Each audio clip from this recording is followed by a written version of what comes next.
বজালিক জিলা হিচাপে ঘোষণা কৰাৰ 4 বছৰৰ পিছতো ভৌগোলিক সীমা নিৰ্ধাৰণ নকৰাত সৃষ্টি হৈছে প্ৰতিক্ৰিয়াৰ। এবাৰ জিলা ঘোষণা কৰি এবছৰৰ পিছত জিলা কৰ্তন কৰি আকৌ নাটকীয়ভাৱে পুনৰ বজালিক ঘোষণা কৰা হ'ল জিলা হিচাপে। কিন্তু আজিলৈ নহল সীমা নিৰ্ধাৰণ। সীমা নিৰ্ধাৰণৰ নামত মন্ত্ৰীয়ে দিয়া আশ্বাসৰো প্ৰায় 2 বছৰ পাৰ হ'ল। বজালি আৰু ভৱানীপুৰ সমষ্টি দুটাক লৈ নিৰ্ধাৰিত আছিল পূৰ্ণাংগ বজালি জিলা। পাটাচাৰকুছিৰ পৰা হাউলি বৰপেটা ৰোড সৰভোগ হৈ প্ৰকৃত সীমা হ'ব লাগে বজালি জিলাৰ।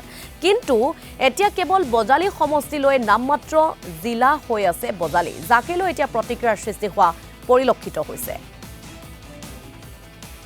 আমি যিমানখিনি দেখিছোঁ বিগত আন্দোলনৰ অভিজ্ঞতাৰ পৰা আমাৰ অনুভৱ হৈছে যে আচলতে ইয়াতে দুগৰাকীকে আমাৰ দুটা সমষ্টিৰ দুগৰাকী জনপ্ৰতিনিধি আছে।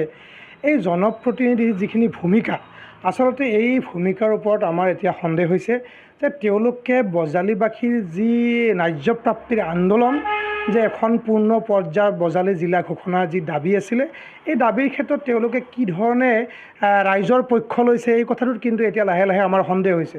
যে এইকাৰণে সন্দেহ হৈছে যে আমি বজালিক এখন পূৰ্ণ পৰ্যায়ৰ জিলা ঘোষণা কৰাৰ দাবীত বজালিবাসী ৰাইজৰ আহ্বানত বজালি জিলা সুৰক্ষা সমিতি গঠন কৰা হৈছিল।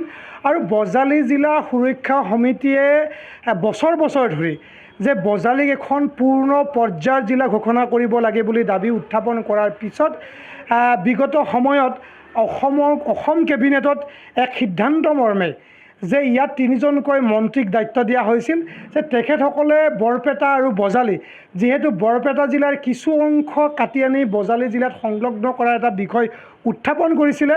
গতিকে তেতিয়া বজালি আৰু বৰপেটাক গোটেই বিষয়টো পৰ্যালোচনা পৰ্যবেক্ষণ আৰু এটা সুমীমাংসাৰ কাৰণে 3গৰাকীকৈ কেবিনেট মন্ত্ৰীক দায়িত্ব দিছিলে।